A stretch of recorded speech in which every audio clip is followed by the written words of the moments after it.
Bottom second here at Palm Springs Stadium, coming up to bat to lead off this second inning is going to be the center fielder for the Power, Jamal Ritter. Yeah, Ritter last night able to reach on base twice on 2 errors. He scored 2 runs, stole 3 bases again, using that speed to his advantage last night. Only Miles Walton has more stolen bases on the team. Takes a first pitch hack and fouls it off for strike 1. Ritter is somebody that is just always going to try to put the ball in play, and we see this time and time again throughout this season. Always going after those pitches, doing whatever he can. This guy's got dreams to be a pro player someday, just like his cousin. That one's away for ball 1. He's been playing some really good defense out in the outfield. He's had a couple of web gems this season so far. As we like to call him here in Palm Springs, El Paseo Jewelers web gems. Yes, indeed. That one's chopped over to first base. There's going to be a race, and it's won by Klopfenstein. Wow. He had to work to get that first out, but he does so.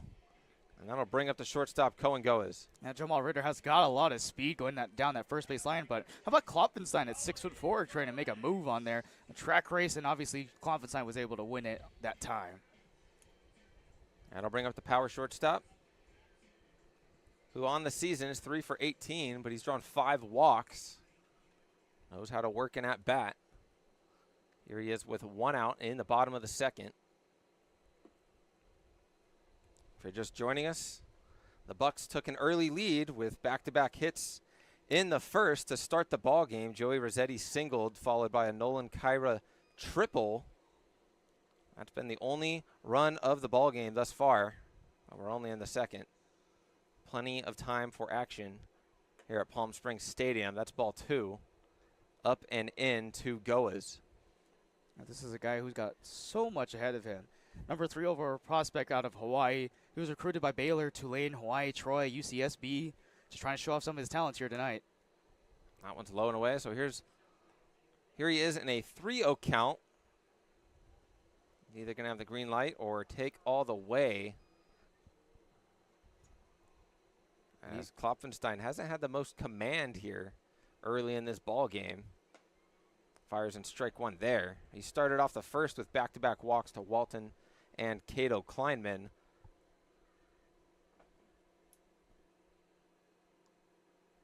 Here he is with a 3-1 delivery. And that one's fouled off by Goas. Might have caught a piece of the catcher Crow back there. Inside pitch at 91 miles an hour. Just got him jammed up a little bit. The 3-2 count here. Maybe he'll try to go off speed because he's gone 3 pitches in a row at that 90 mark or above. Klopfenstein's pumping it in there. Here's the payoff pitch. Low and away for ball 4. So another leadoff walk, or excuse me, another walk. This time it's Goas who trots down the first. That's the 3rd walk of the game for Klopfenstein, and Grayson Gegg comes up to bat for the Power. He's not really trying to get the batter to whiff on any pitches at this moment, but he's just trying to dot it up right now. That one was aimed for the outside corner, just missed it by 2 inches. Here's a guy that knows how to draw a walk. It's Gegg, who watches ball 1. He's second on the team with base on balls. He's got 7 of them. Only Kirkland and O'Neill have more. Each of them have 8. But here's what's crazy. Gegg had those 7 walks in 19 plate appearances. O'Neill had 8 walks in 39. Kirkland 8 in 36. So Gegg has just as many walks in 20 less plate appearances than those guys. And he's ahead 2-0 here. This is a guy who was hitting .413, 3 home runs, 35 RBIs in his senior year of high school. Here's the 2-0 delivery. Runner goes at first. Goas is able to slide in there at second with a stolen base, the 2nd of the night for the Power. Good jump there. And again, Cohen Goas using that speed to his advantage. And that throw by Crow behind the plate, just a little bit opposite side of his shortstop hole over there. On the flip side, was able to get his hand. Cohen Goas was able to get his hand under the tag. So now there's a runner in scoring position. Here's the 3-0 pitch. That one's low and away for ball 4, so back-to-back walks from the arm of Klopfenstein as Gegg trots down to first. Goas is at second after stealing that bag. And that'll bring up the 9-hole hitter for the Power, Dalton Thomas.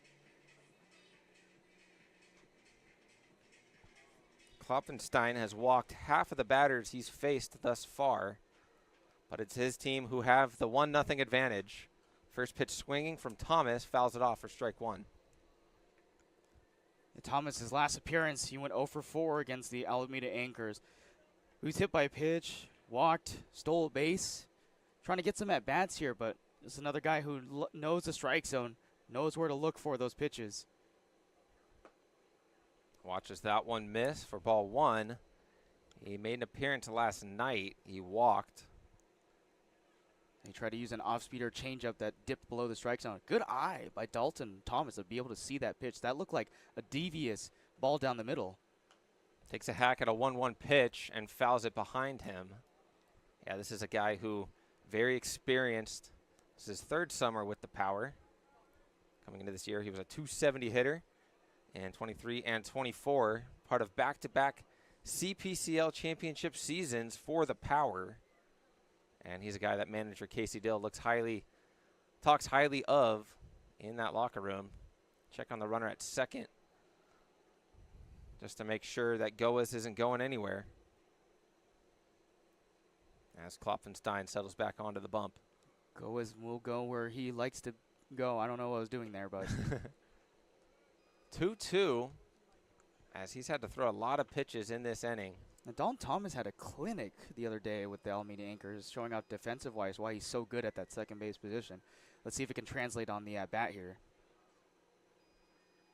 Long pause on the mound. He kicks and fires the 2-2. It's up and in. And once again, we have a full count as Klopfenstein taking his time, recollecting himself. He's having a lot of issues with that high fastball. He sent that one 90 miles an hour, but that was way over the head of Dalton Thomas that time. Here's the payoff pitch. Throws a slider that stays inside to Thomas, so he walks the bases loaded, and that'll flip the lineup over for the Power. It's going to be Miles Walton coming up to hit with the bases juiced. This is the perfect guy right here to get those runs batted in, and Miles Walton right now. And again, 17 hits on the team this season. That's the most in the entire roster for the Power. So nobody better with the bases loaded situation. Even if he gets it in play and gets out, he'll at least drive in a run with one out here. First pitch swinging, and he lines it into the right center gap. That's going to score two easily, maybe even three, as Dalton Thomas is flying around the bags. He's going to go first to home, standing up. It's a bases clearing triple for Miles Walton, and the Power lead 3-1 here in the second. Miles Walton, again, showing off why he's so good with the bat there. The third double of the season, his 18th hit of the year. He's got 6 extra base hits now, and at a perfect time, he gets a bases clearing double to clear off everybody to make it a 3-1 ball game. That's why you can't give out free bases, as Klopfenstein walked the bases loaded through one pitch to Miles Walton, and now the Power have a 3-1 lead. And it came at a perfect time, too, with just a single out. And again, I said, just get the ball in play. Send it up in the air. Send it deep wherever you want to. But he gets a good one on the inside corner. He sends it the other way, just jamming him up in the bat, and he sent it to that left or right center gap right at that wall. Great job by Miles Walton. Great swing. Didn't try to do a whole lot with it. Just stroked it and found a gap. Here is Cato Kleinman. Watches strike one. He walked in his last appearance, last inning. Watches ball one. Cato's got a chance to extend this inning. Walton's over there on second after that 3 RBI double. He's looking for his teammate to drive him in here. That pitch is low. Kleinman's ahead 2-1. And that was Miles Walton's 15th RBI after that. He's 1 RBI behind the leader, Brian O'Neill, now, and adding to that value of why he's there in that leadoff spot for the Power. That one slapped away for a foul ball. 2-2 is the count. That was a good pitch, 91 miles an hour on a fastball. Kleinman staying alive in there. He's hitting 300 on the year. 375 on base percentage. Here he is with the guy in scoring position. 2-2 count. Watches that one outside. Or another full count. I mean, this is just about the third batter this inning that he's worked up to a full count. Again, having some issues with that fastball. That one's over the plate, but it's fouled off from Kleinman, and he knows he could have done damage to that pitch. His release point is a little off right now. He's really letting it go a little early, and that's why it's been missing so upstairs. But that time, that pitch would have been able to dot that top part of the strike zone. Cicada had no choice. He's going to have to fire another payoff pitch. Does so, and it catches the zone as Kleinman goes down looking for the second out.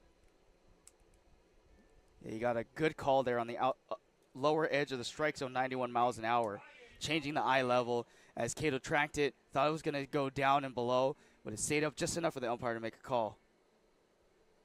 That'll bring up Bryant O'Neill, who struck out in the first. As that one is in there for a strike.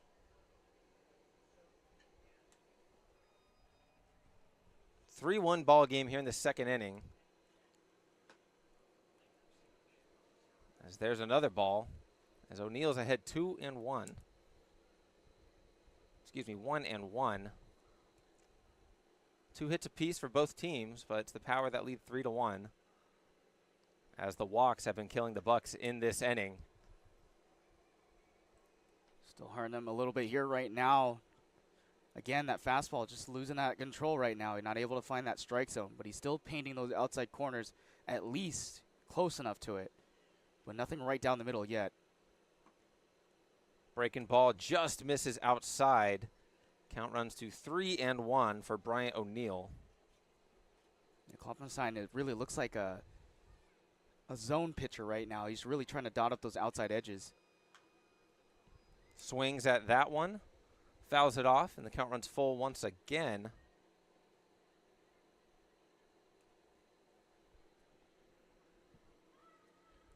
A 3-2 count to the Power DH. 3 runs have scored in this inning after 3 consecutive walks and a bases clearing double for Miles Walton, and there's another walk. So O'Neill's going to trot down to first. That's the 4th base on balls in this inning alone. 6th of the game from Bucs pitching. It's going to bring up Mark Kirkland. This is another guy, just like that last at-bat, getting a single out to left field. He can drive in some more here if he wanted to, and he's on fire right now.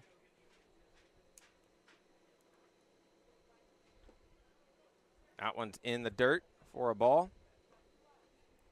2 more batters away from being one time through the rotation, or lineup, I should say, in this inning alone. The 1-0, long wait on the mound. Big hack from Kirkland. He comes up empty.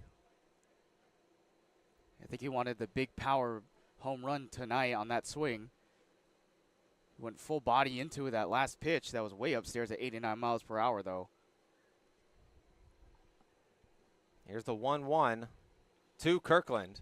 Rolled over to the second baseman. Takes a large hop. He gets the out at second to get O'Neill out. That's going to end the second inning. But the Power score 3 to take a 3-1 lead. We'll be right back for the third. You're listening to Palm Springs Power Baseball on Fox Sports 1270 AM.